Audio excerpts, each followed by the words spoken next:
ያ የብርሃን ፊት ጸዳል ሞላበት በጥፊ ተመታ ምራቅ ተተፋበት መላእክት በፍርሃት ፊት ሚቆሙልን ጲላጦስ ፊት ስጥቆ እንዴት ቻለው ልብ ከዚህ በፊት ታሪክ አልሰማንም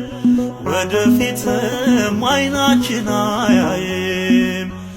የክርስቶስ የማዳኑ ሥራ ለዘላለም አያልቅም ቢወራው ለዘላለም አያልቅም ቢወራ ከፍ ከፍ ላርግ ከፍ ከፍ በል